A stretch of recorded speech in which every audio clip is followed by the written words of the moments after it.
Republic day ఎందుకు చేస్తారు చెప్పు?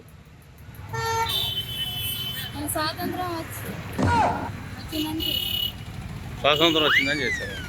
రిపబ్లిక్ డే అంటే ఏంటి తెలుసా? జెండా ఎగరే. ఇంకా రిపబ్లిక్ డే అంటే ఏంటి? రిపబ్లిక్ డే ఇండిపెండెన్స్ డే మధ్య తేడా.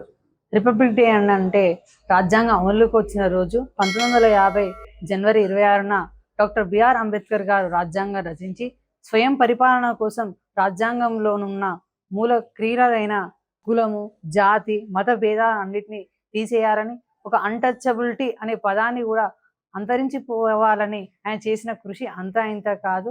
అలాగే దేశంలో సమూలమైన న్యాయం జరగాలని కాన్స్టిట్యూషన్ రచించడం జరిగింది. అదే ఇండిపెండెన్స్ డే. ఇండిపెండెన్స్ డే అంటే స్వాతంత్ర దినోత్సవం. బ్రిటిష్ పరిపాలన నుంచి స్వయం పరిపాలనకు అడుగులు వేయాలని మహాత్మా గాంధీ కానీ, లేకపోతే సుభాష్ చంద్రబోస్ కానీ, అలాంటి ఎంతో మంది త్యాగ ఫలితమే ఈరోజు భారతదేశానికి స్వతంత్రం జరిగింది. రిపబ్లిక్ డే అంటే ఏంటి?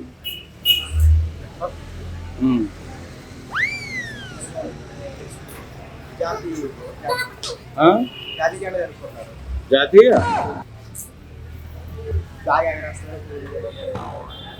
దేనికోసం ఎగరేస్తారు ఫ్లాగ్? స్వాతంత్ర దినోత్సవం. జనవరి 26 మనం ఏం జరుపుకుంటాం? స్వాతంత్ర దినోత్సవం. స్వాతంత్ర దినోత్సవానికి గణతంత్ర దినోత్సవం మధ్య తేడా ఏంటి? స్వాతంత్ర దినోత్సవం అంటే మనకి స్వాతంత్రం తెచ్చిన గాంధీ గారు చాలా కష్టపడ్డారు కాబట్టి స్వాతంత్ర దినోత్సవం. గణతంత్ర దినోత్సవం అంటే అది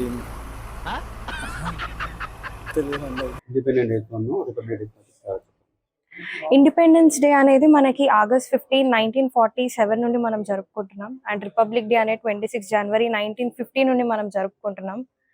ఆ రోజు ద్రౌపది ముర్ము గారు జెండా ఎగరవేస్తారు. ఆ రోజు మన రాజ్యాంగం అనేది అమల్లోకి వచ్చింది. అండ్ అది రచించింది మన చైర్పర్సన్ డాక్టర్ బిఆర్ అంబేద్కర్ గారు.